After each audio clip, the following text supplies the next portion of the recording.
So, guys, when you're in the hound world, you really don't realize how small it is. It covers, continents. It covers different countries.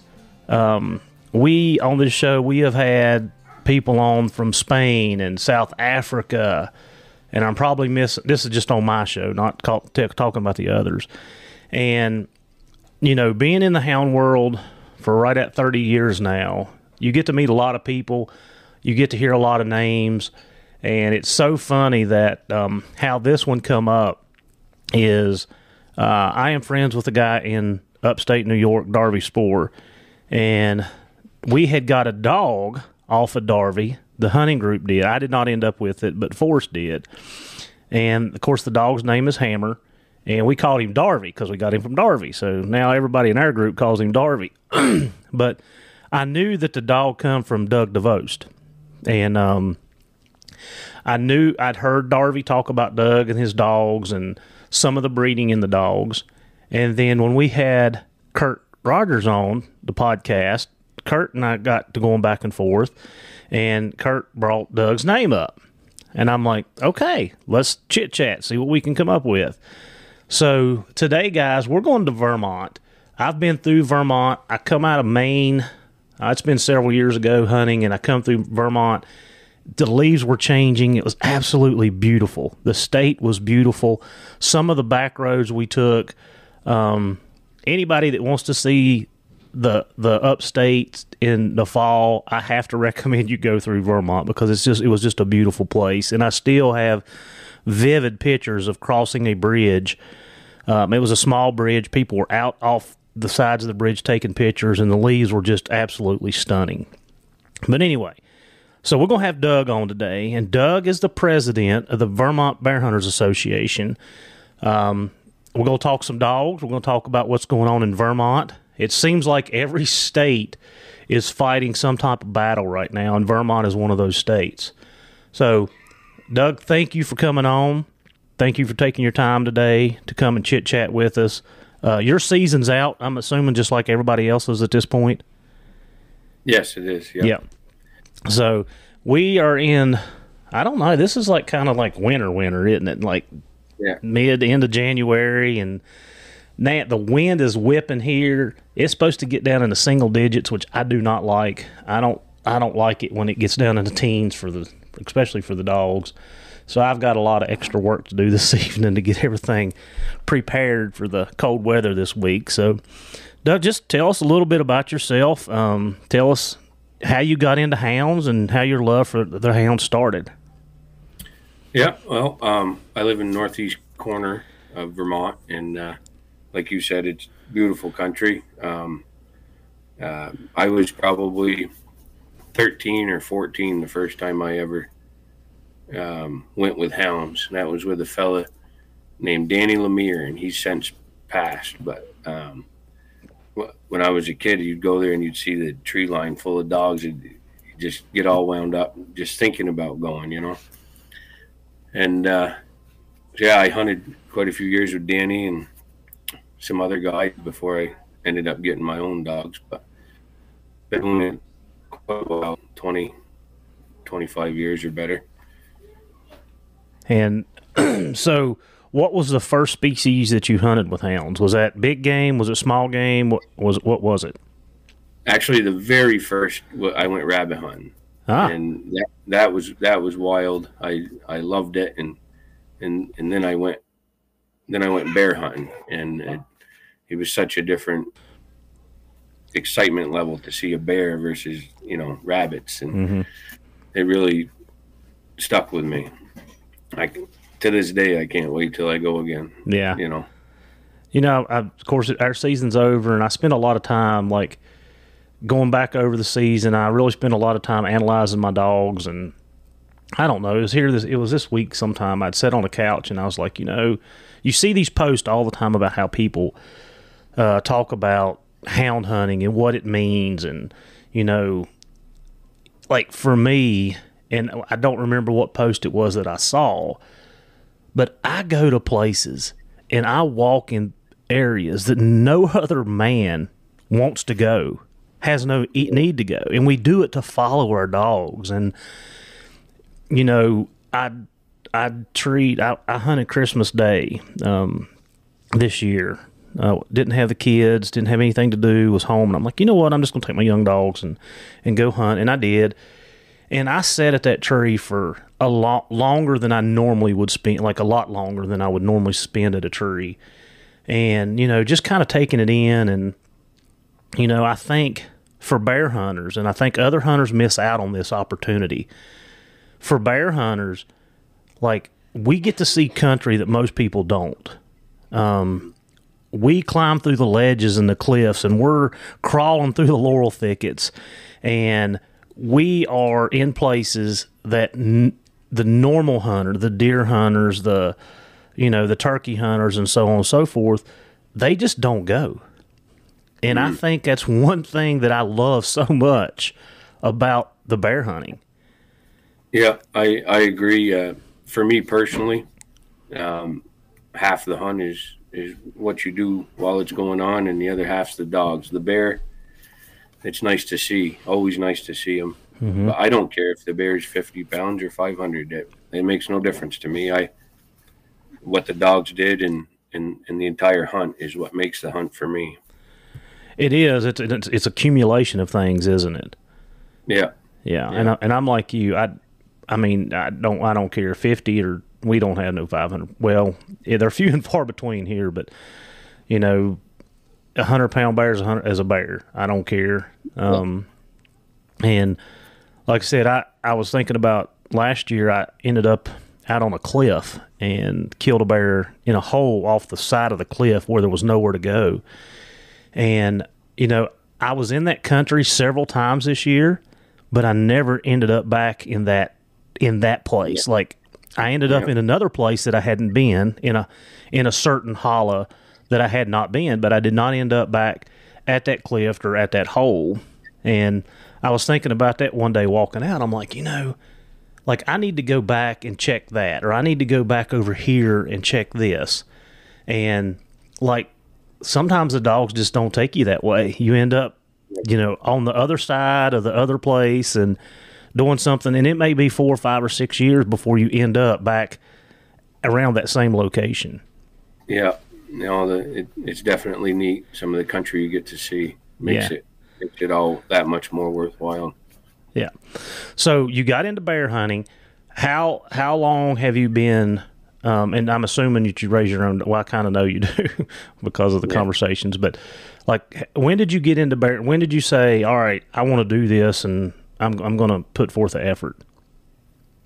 I would say my early 20s is when I got my first bear hound. I had some coon dogs and farted around with rabbit dogs as well. But my early 20s is when I really decided I was going to have bear dogs, and I ain't been without it since. You know, I just turned 40, and I got a yard full of them still. So where did you get your?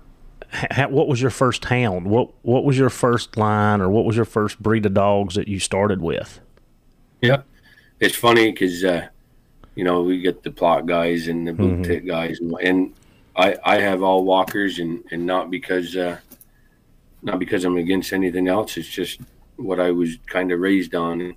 But the first bear tree I ever went to was plots, and a guy lives over a couple towns away from me. He's still around, still bear hunting.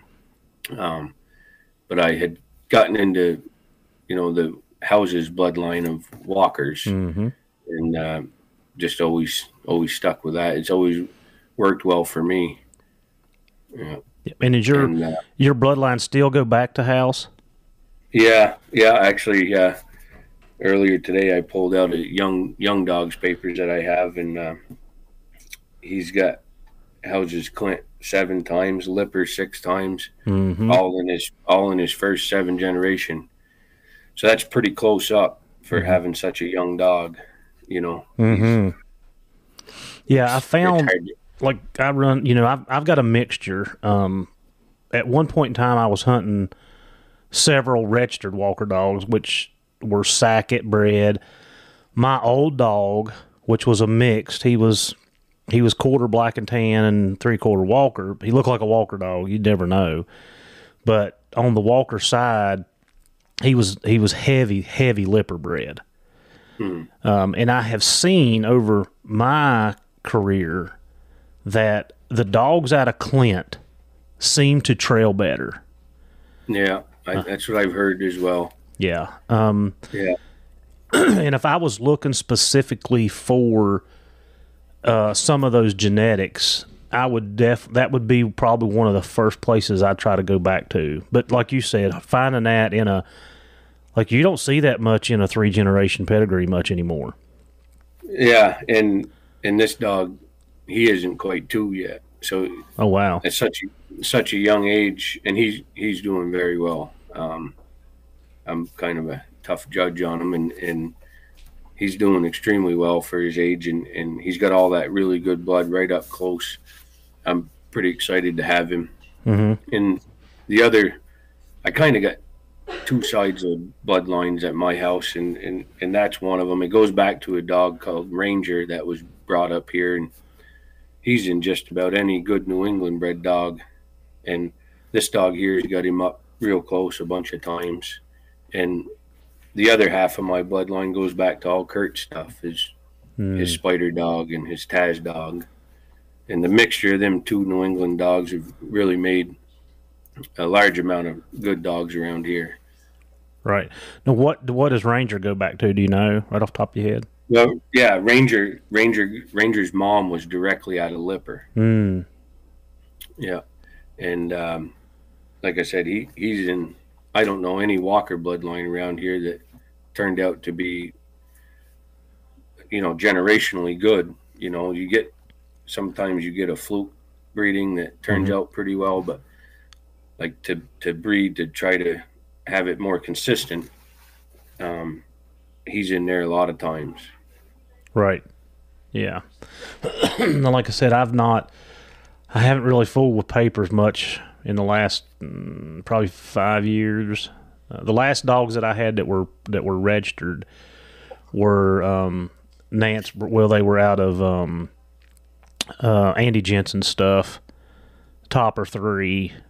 Yeah. Topper again. I had some dogs out of that. Was the last like full registered walkers that I had.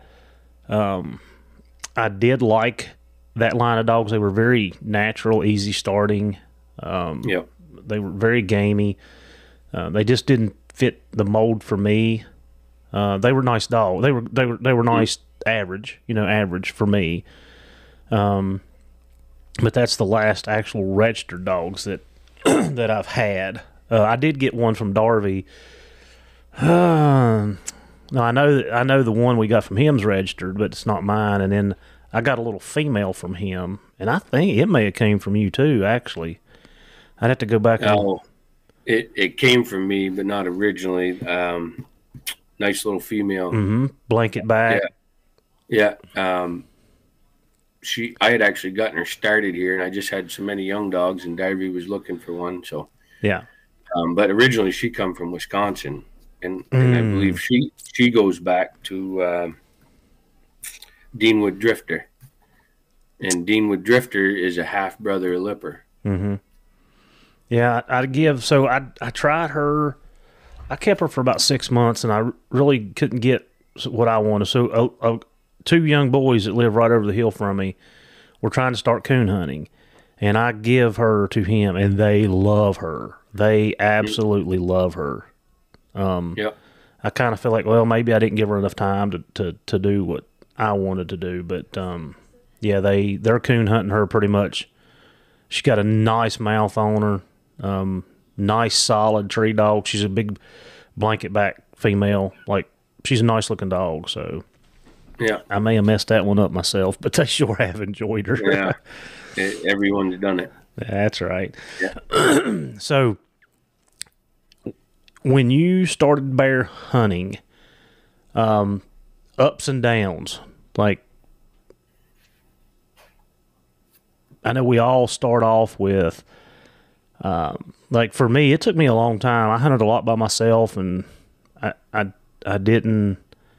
It took a long time to put it together for me. Some people are very fortunate, and after a year or two, they catching on and catching bear, and I just didn't have that. How was your introduction to bear hunting, and how did that all evolve?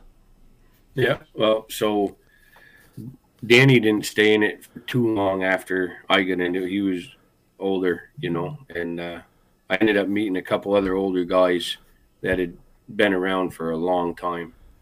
And Bill Ingalls, he's since passed, but he was a really good hunter. He knew the country, he knew stuff. Back then when I just started, we only had telemetry, and so that was neat.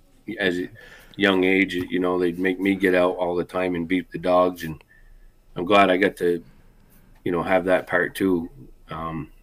Because if something ever happened, you could always rely on telemetry. But yeah, I just like everybody else, I had some dogs that I thought were better than they were, and I had some dogs that probably could have been better if I was. But trial and error, you try some dogs, and even hunting partners, some work out, some don't. Yep. And same thing as everybody else, I'm sure. We probably have the best season that I'm aware of in New England, for sure. At least training season is June 1st, and our season goes straight through till the second week of November. Training only, or do you have a kill season? No, our kill season starts September 1st, and that goes clear to the second week of November. Gotcha. So we have a fairly long season, and we have more than what they even think's a healthy bear population. Where our bears are thriving in Vermont, and if you got the time and the dog power, it's not a big deal to find 2, sometimes 3 bears a day. Nice. But yeah. Now, is that so? For us, we hunt more on state land. Do y'all have state land, or how does it work up there? Yeah, we have. We have some state land. We have some federal land, and up until 2 years ago, we could hunt the federal land just the same. And then 2 years ago, they passed the law. We couldn't run on the federal land for June and July. So we can still go over there, but it doesn't start till August 1st on the federal land. And we tried to fight that, and they got around us with it anyways. But we have big chunks of state land, and a lot of farm country where I live, and most of the farmers would just soon you were here hunting anyway. So I think there's 8,000 acres of corn in the 2 big farms. Oh, wow. Next to me. Wow. Yeah. So what was different from the federal land and the state land? Why did they not want you hunting June and July? They said that the dogs were bothering bird nesting ground, and that's how they fought it. And we have a lot of antis trying to shut down the hounds thing, so they get plenty of votes. And I thought it was sold to them on the handshake agreement. It had to uphold the Vermont state laws, which it did until then. And so now we can't go in there June and July. So what happens if your dogs happen to get over there? You have the right to retrieve your dogs. Okay. I don't know how many times you would get away with it without getting, or they'd try to pinch you on something, but right. Pretty much all through the state, you have the right to retrieve. So, well, that makes it nice. And I mean, if you're doing your due diligence to try to stay off there, I mean, sometimes you just can't help where the bear goes. Yeah, for sure. We ran in this year, and I mean, I don't want to make people mad. I don't want to cause dividance within our hunting community, but this year we had more trouble out of landowners.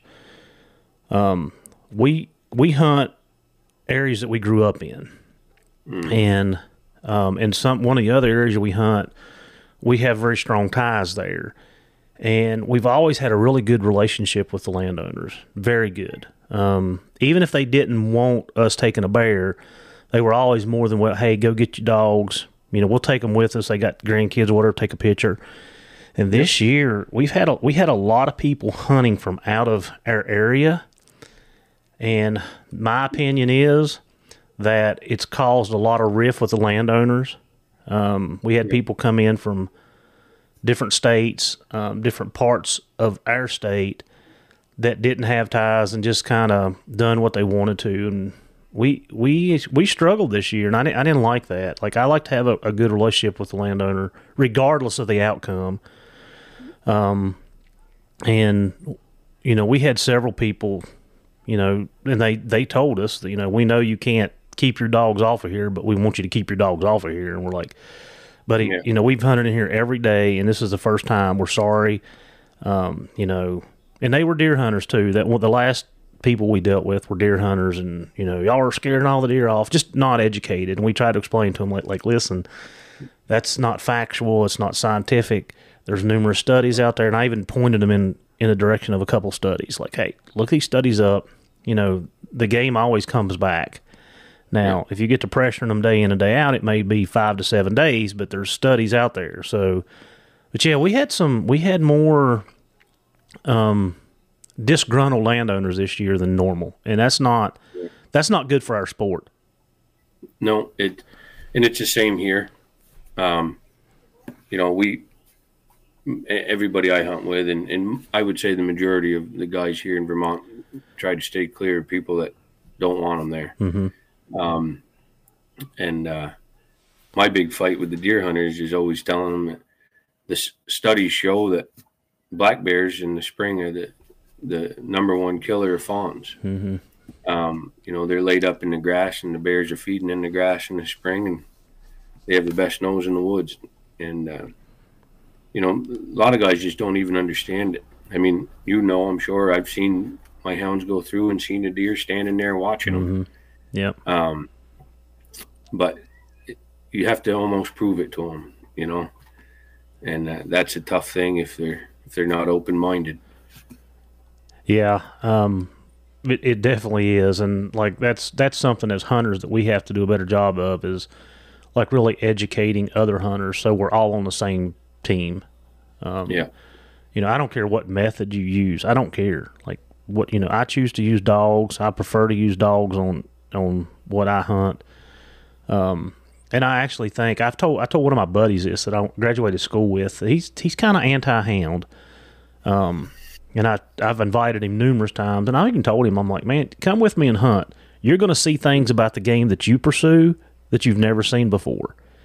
And it's going to help you be a better hunter. And I think several of us have talked, I know Chris and I have talked about this, like, following a hound, just like we talked about when we opened this up, into those places that nobody else goes, I feel like it makes me a better hunter because I see more of the habitat. I see more of the bedding areas, the travel routes. And I know deer hunters are very avid and spend a lot of time. They are good at what they do. But I think because we follow our hounds into unknown territory, it gives us an edge. Oh, yeah. I mean, the stuff you see is incredible. And one of the things I tell people, too, they ask, what's the challenge of shooting a bear out of a tree? There isn't much of one. It's everything leading up to get there. Yeah. And we're in the woods.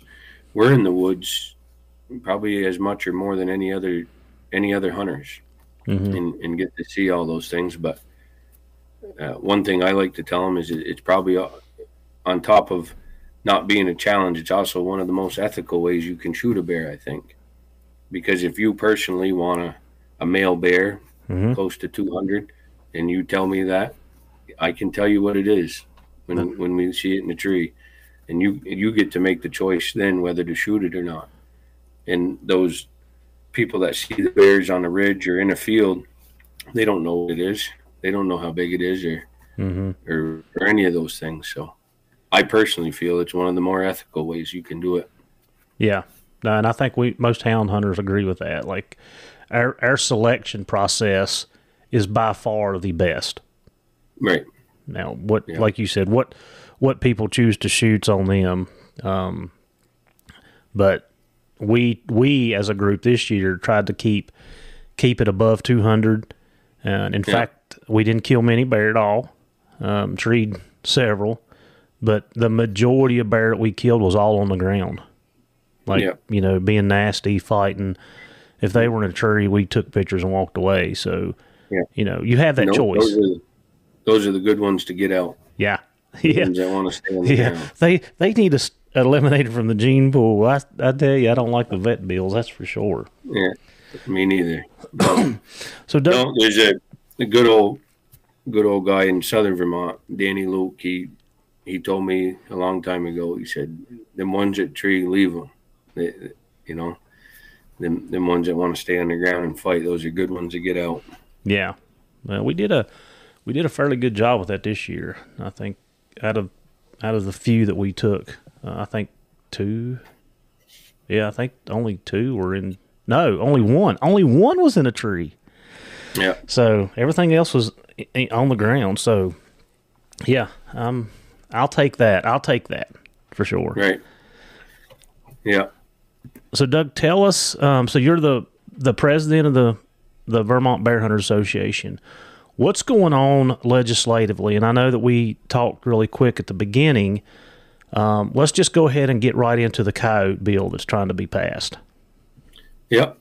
So that went through in December. The Fish and Game overrode what they wanted to suggest as control law. They wanted, the antis wanted on a leash or in sight.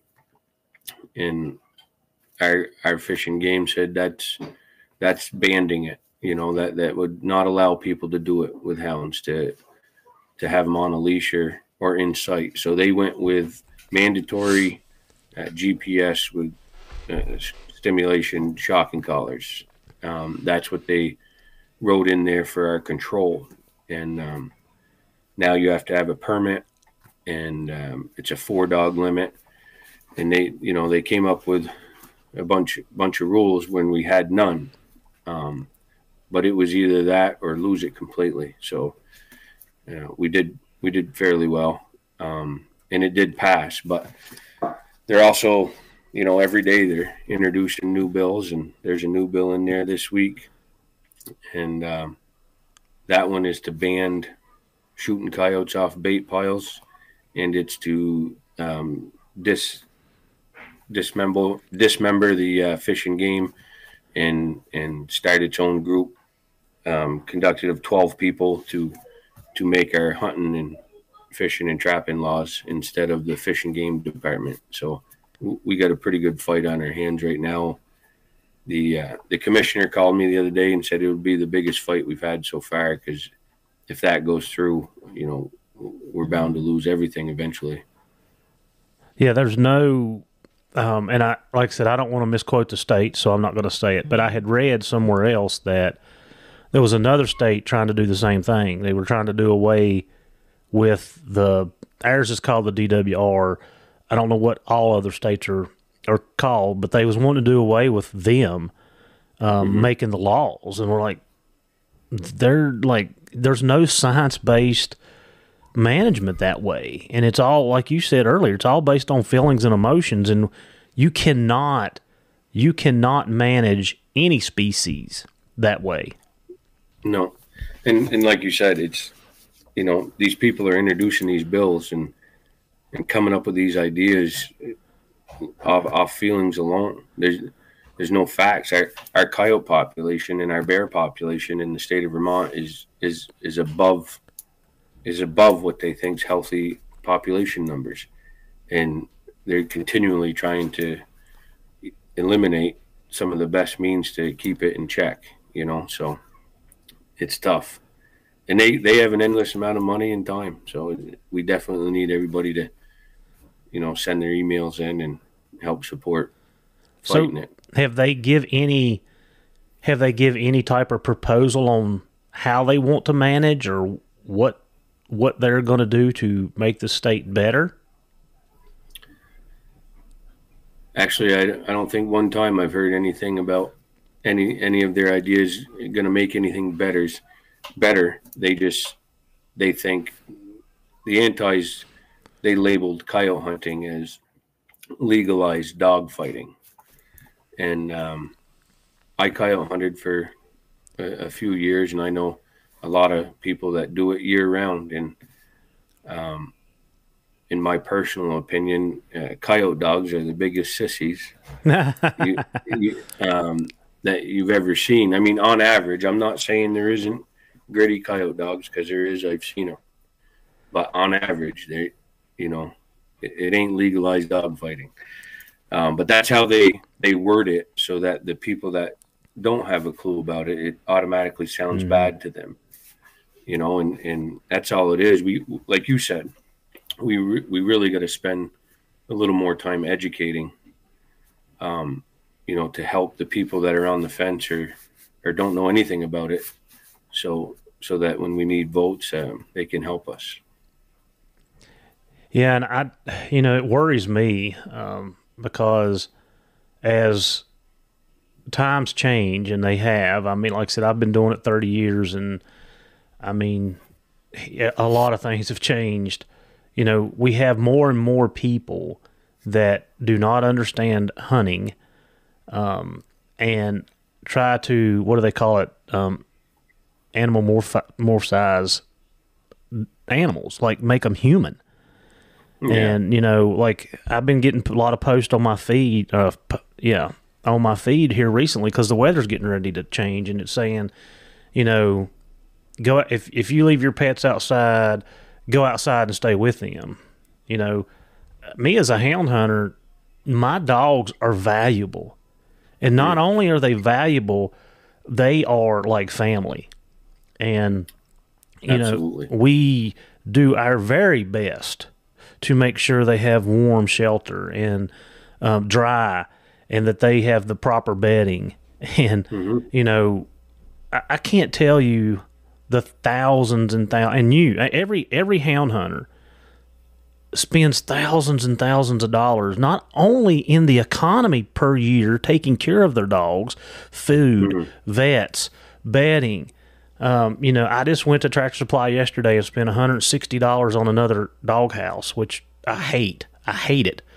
But that is a constant with young dogs. They're chewing them up. That's something that you're doing constantly. And, we put a lot of money into the economy. And why I say that is because my dog's care is a very high priority for me. It's very high. And people, like, they put that stuff on there, and like they don't really have a clue. They're not, I can't bring 14 dogs in my house. Like, not going to do it. No, and to be quite honest, they're happy out there. Yes. I ain't saying they wouldn't curl up on your couch, but yep.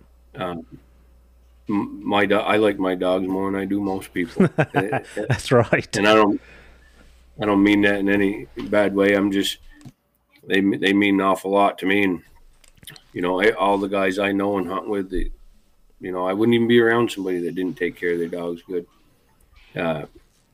Heated water bowls and fresh straw. And we got, spring-loaded doors that shut behind them this time of year. And, just healthy and happy, and that those make good dogs, Yeah. Yeah, it does. But back to the education part, like people are making decisions for us that have no clue about what we do, what it takes. And it's scary because what I was talking about the landowners, some of the landowners that and I'm not going to say conflicts, but we had that they were upset. None of those landowners were local. Right. They were not raised in this area. They had moved in from other areas, and I know that's a battle that every hunting community is taking on right now.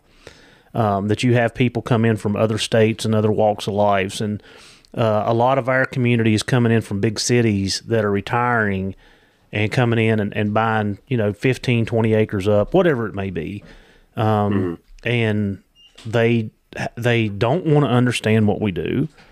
And they give us grief because we do it. and then you try to sit down and have a good conversation with them, and they just don't want to hear it. Like they don't want to hear it, and you're scratching. When you leave there, you're scratching your head like, well, I didn't make that situation any better. I didn't leave it any better, and I'm not really sure how to fix it, because you can't have a conversation with somebody that don't want to learn. Yeah, and that's the truth. If you ain't talking to somebody that's open minded, even the least bit, then you're wasting your breath probably. But yeah, I've had a lot of situations. I don't have too many bad deals with landowners. I try real hard to stay right out of anywhere, but it happens.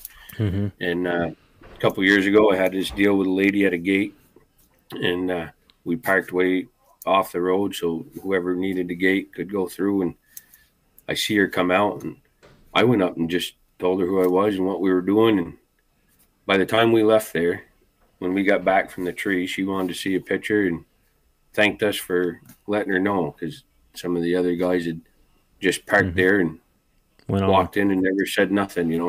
Little things, like introducing yourself and being polite. And sometimes they have an elevated voice already and they're barking, and you just got to try to downplay it a little bit and try and say the right things. It helps. Well, to add to what you're saying, and then I want to move on to bear hunting, but yeah, if we as hunters want to continue doing what we love to do, then that's a side of this sport that we have got to do better at as a whole, not just you and I. It needs to be everybody that we come in contact with. Hey, take a few minutes and talk to them. And some people don't want to listen, and they are definitely hindering our progress. But we talk amongst our group quite. We've got to police ourselves, because nobody else is doing it. And if somebody in our group is not doing something the right way, then like we're having a chit chat. Like, you want to hunt here, you want to hunt with us, then this is what we do, because we want to preserve our sport, not because any other thing, but I want to be able to hunt in 10 years from now. Right. And if we don't do these things, then we're not going to be able to do it. Absolutely. We have a Vermont Bear Hound meeting coming up this Tuesday, and with this new bill introduced and stuff, we're trying to get a hold of the Beagle clubs and trying to find some big time deer hunting guys to come to spread the word. Like, all hunters, we all need to stick together, or eventually we're all going to lose what we love. So, and you're talking about where they're trying to do away with your fish and game people to make decisions. They're trying to get rid of the fish and game board and come up with their own group of people to make laws. And part of that bill, like I said, is no shooting coyotes off a bait even. So they've restricted the coyote hunting with hounds already, and they just threw that into this bill that you couldn't shoot off a bait pile either. So those are two things that were introduced this week in that bill, S-258, I believe. And so we're gonna try to get everybody together to fight that one. So what have they done specifically to deter the coyote hunting with dogs? You said they'd already passed a couple. Do you know what they are? Right off the top of my head, you have to have a permit now, which you never need. A hound permit. Is that what you're saying? Yeah. You have to have a hound permit. It's a 4-dog limit. Before that, we had no limit on dogs, and the mandatory GPS collars, which I think everybody has now. Some of it mirrors our bear hound laws, but they threw in a few other things, and it's just a little bit at a time is what everybody's worried about. So they go for a lot more, and they settle on death by 1,000 cuts, and then everybody thinks we won, which we won compared to losing it, but we lost a whole bunch going from no laws to half a dozen of them. Yeah. So if I come and hunt with you, you and I together can only have 4 dogs, or can I have 4 and you have 4? If we were coyote hunting and we both had permits, we can both have 4 dogs, but only 4 dogs on the ground. Oh, yeah. So our bear hunting is a 6-dog limit per permit, but only 6 dogs on a bear. So if you came with me and you had a non-resident permit, we could have 12 dogs in my truck, still only 6 on per bear. Yep. So that's kind of mimicking Maine, isn't it? Yeah, Maine is now a 6-dog. Yep. Yeah, it used to be. I think when I was up there last time, it was 4, and then they added. And it seems like to me, because it's funny, and I should have talked to Kirk about this a little more, but a lot of the stuff that is getting passed around through our community replicates a lot of what Maine has already put into place, and it looks like Maine is kind of, well, it feels like Maine is kind of the front runner for a lot of legislation that people are trying to pass nowadays. Yeah, I'd say Maine. Maine's right up there with some of the, one of the biggest states. I think Wisconsin is the biggest state. Their bear club, obviously, they have the most members, I believe. But Maine's definitely right up there. It's a huge income for the state of Maine. Yeah. Okay. All right, Doug, well, last 15 minutes or so, 10, 15 minutes, let's just talk about dogs and talk about some of your training techniques or your theories or your breeding, anything that you want to talk about. I want to learn. Yeah, well, I don't know if I teach too much, but I can tell you some things I do. I really think young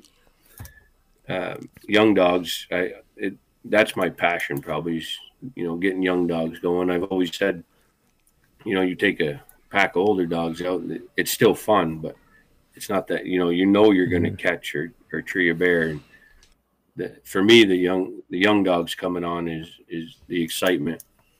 I like to mess with them as much as I can when they're young, getting them loading. I was just talking to a friend of mine I told you I met in West Virginia, Marshall, and I feed my dogs. They have a flat roof, and I feed all my dogs on the roof. And when they're young, I tell them load up. And it's just one little thing that when you get to your tailgate, sometimes them young dogs, it really helps.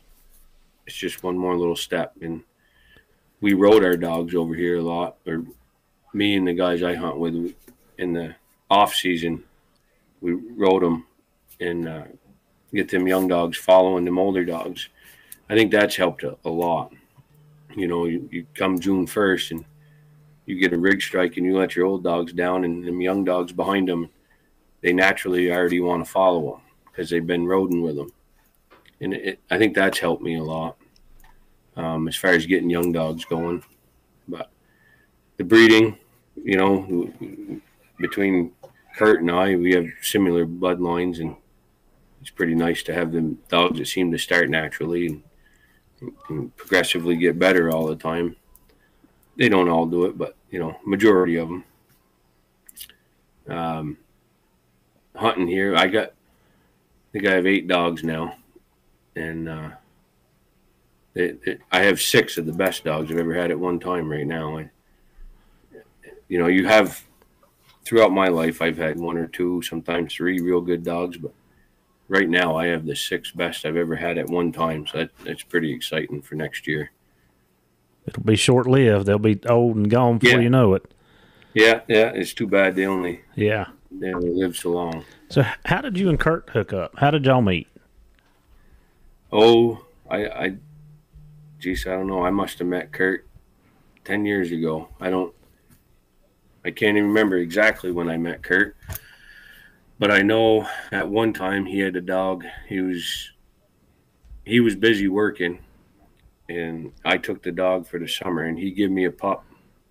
He gave me a pup out of that dog for taking and running that dog, Spider. And I named that pup Trigger. He ended up being one of my better dogs I'd ever owned, but he only made it to 3.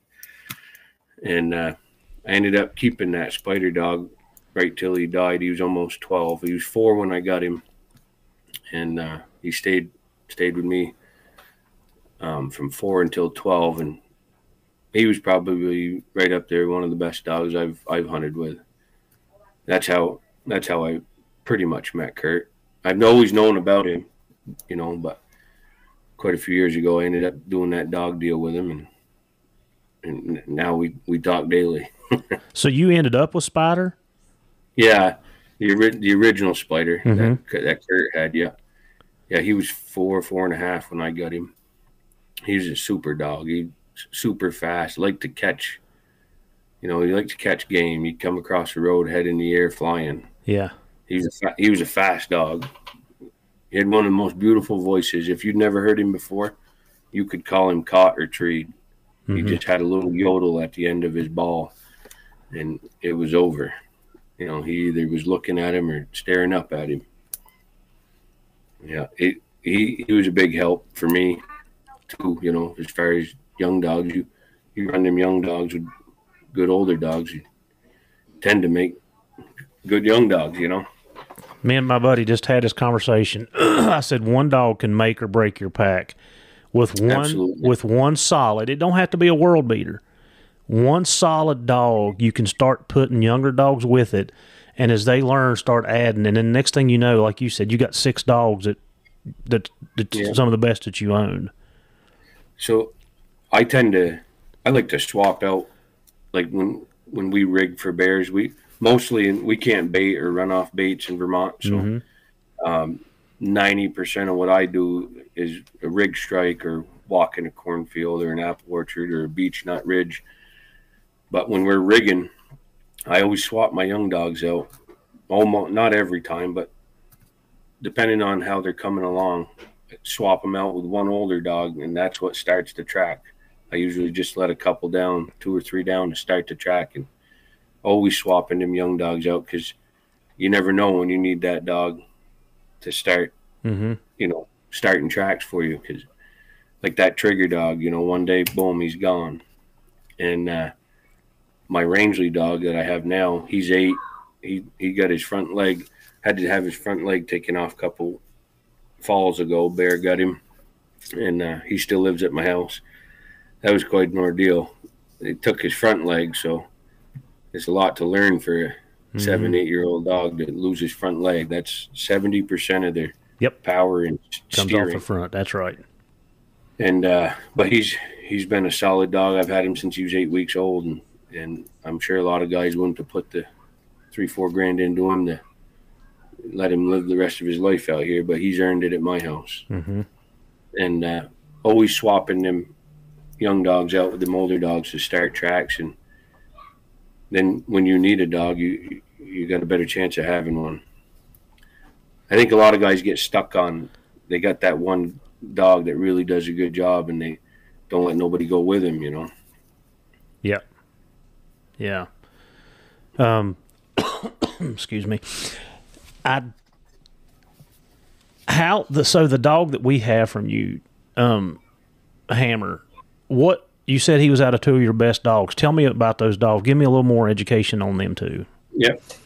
So Hammer's father is this Rangeley dog that I was just talking about, the male, and he's, I don't know, all around he's one of the best dogs I've ever owned. He's super, super good nose, barks every breath, and he's a type of dog that can bay a bear all day long and not get pounded up bad. He looking at the bear, barking, and doesn't have to go any further. So he's super handy because you can go every day. Actually, 2 Junes ago, I know because we keep track of what we do for our own selves. 2 Junes ago, we went 17 days in a row, and I don't remember. It was 17 or 19 bears we'd treed in 17 days straight, and he was a dog between me and my buddies that went every single day. Super tough feet. He's just full of heart. He's a real nice dog. So that'd be Hammer's father. And he goes back to that Ranger dog that I talked about earlier that was brought up here. And most of New England's real good dogs usually have Ranger in them. And mother to that would be my Willow dog. And Willow is out of Spider, and a female out of Wisconsin named Ruby. And she was an old houses bred female as well. And Willow is probably my favorite dog I've ever owned, and not because she's the best at any one thing. I just happen to like her. She's a super good bear dog, and she's really good bobcat dog. She rides in the front seat with me when we go cat hunting. Her only downfall is she's too gritty. I pick and choose what bears I let her go on. Yeah, the right bear would be her last if you weren't careful. That's that dog's only downfall. Super good nose, just real good dog. All my dogs in my yard either go back to Rangeley or go back to Spider, and Taz too. Now I have a couple that go back to Taz, which was another dog that Kurt had owned years ago. So let me ask you about a trait that Darby has, Hammer, that is the reason I did not end up with him, because I couldn't stand it. But he cannot keep his mouth shut. Yep, and that's why Darby got the dog for me. I never. Thank you. Just honest. And I know a few other guys that feel the same way. I think if you don't like a dog, I think you should get rid of him, because you'll never give that dog a chance. Yeah. And that dog, so this is what happened. That dog, that was the first puppy born that day. And I had this huge whelping box that I had built, spent all kinds of money on, and she went outside and had the first puppy outside, and it was wintertime. And we caught him in time, and he lived, and my youngest stepson picked him out, and I couldn't do anything about it. So I ended up with Hammer I have Hammer's sister here. She's one of my best dogs, but I got her back from a guy a year and a half ago, and she's one of my very best dogs. So my stepson Max picked Hammer out as a little puppy, and that's who I had to keep. And he was 6 or 8 months old, and I couldn't stand to be around him around the house. Barking in the pen. I tried. I tried pretty steadily to make him shut up, and there weren't many options. Yep. So when Darby messaged me to see if I had any young dogs that I would get rid of, I offered him Hammer, and I told him I'd never done anything with him, and but yeah, that whole litter turned out. I don't know how Hammer is doing now, but I know the other 7, real good response on the other 7. That's his downfall and he's mellowed out a little bit. When we first got him, you had to keep a bark collar on him, and he just burned through him. That's his downfall. That's why I did not end up with him. Because I'm like you, I can't. No matter how good that they are, I can't tolerate some things, and that's one of my pet peeves. But that dog is a super nice dog. You get him. Him and JJ have treated several bear by themselves. Last year, I'll tell you a quick story on him. Forrest had started a track with 4 dogs, and we never could get dogs to his. Every place they went, they were in country they were a mile from anywhere. We couldn't get them packed. We couldn't get dogs to them.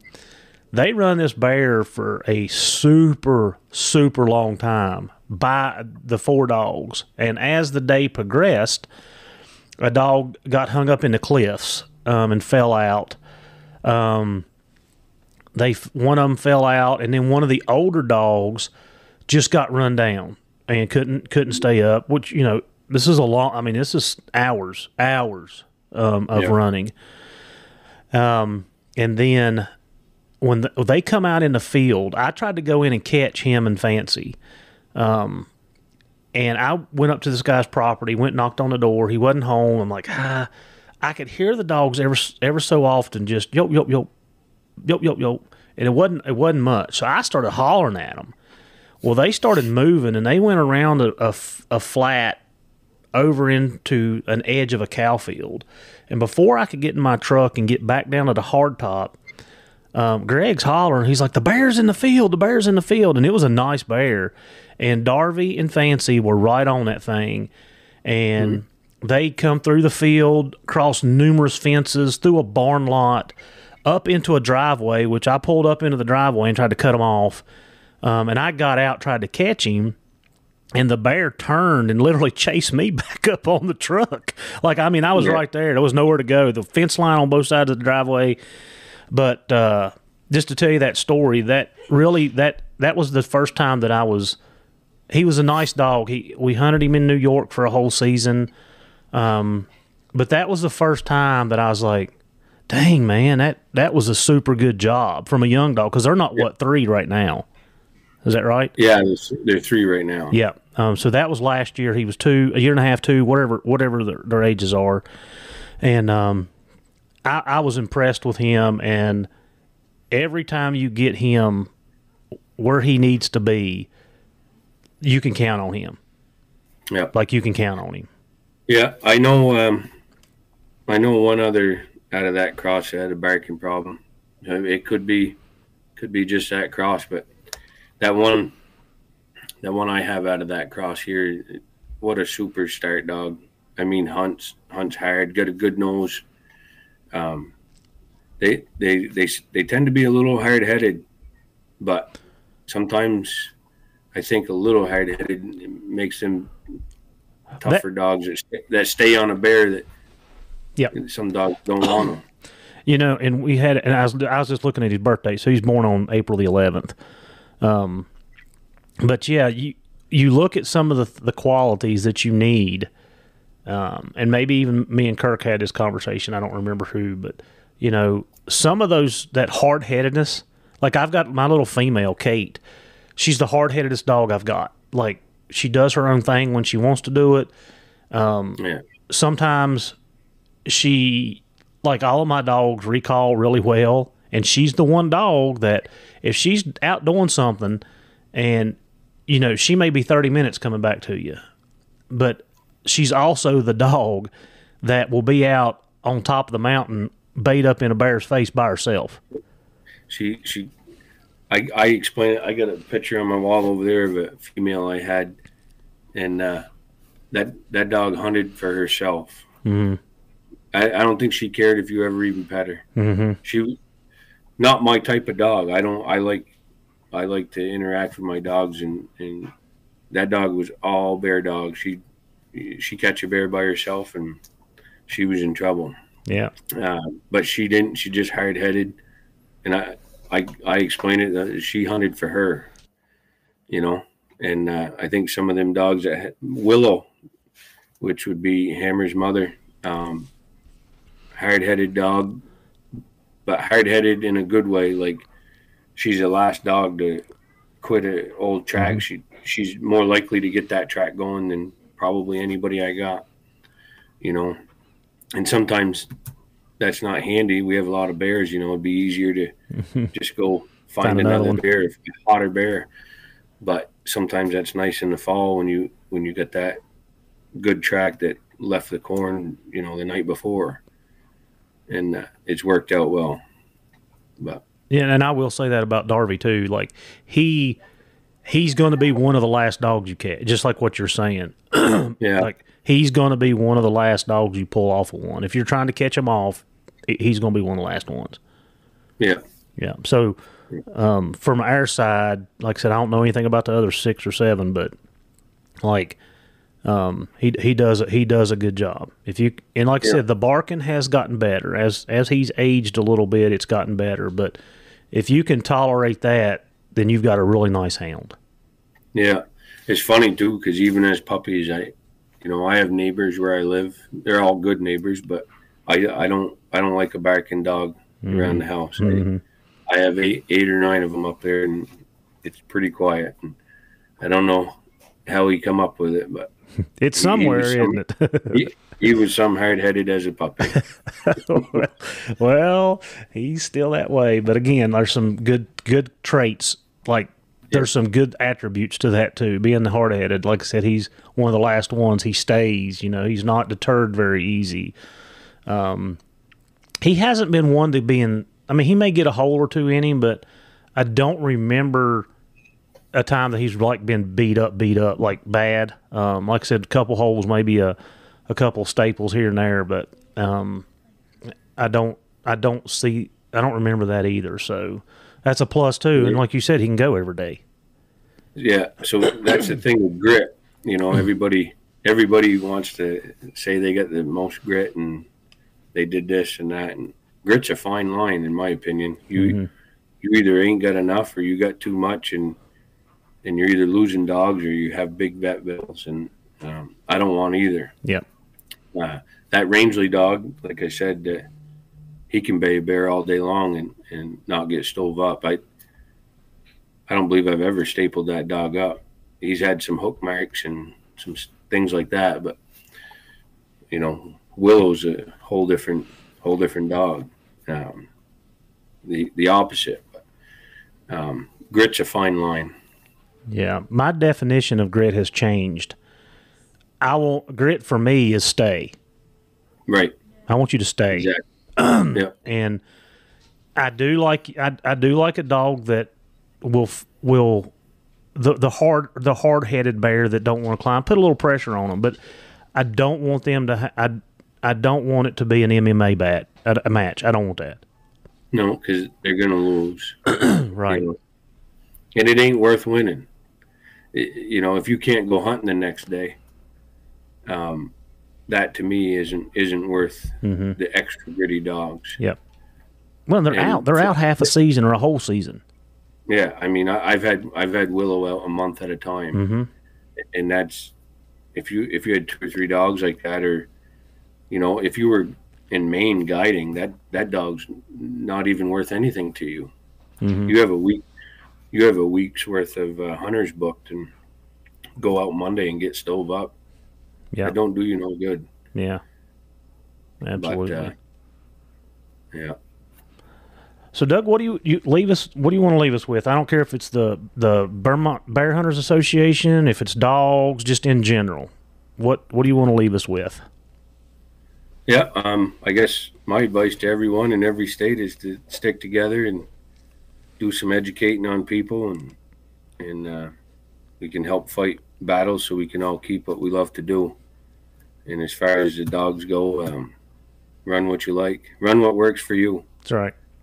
Everybody's got something different, and there's a lot of good dogs around now. People are less kennel blind.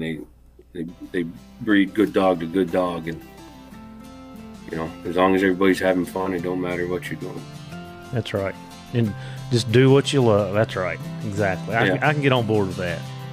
All right. And I appreciate you having me on. No, thank you for taking the time. And as always, guys, thank you for helping us teach, train, and learn.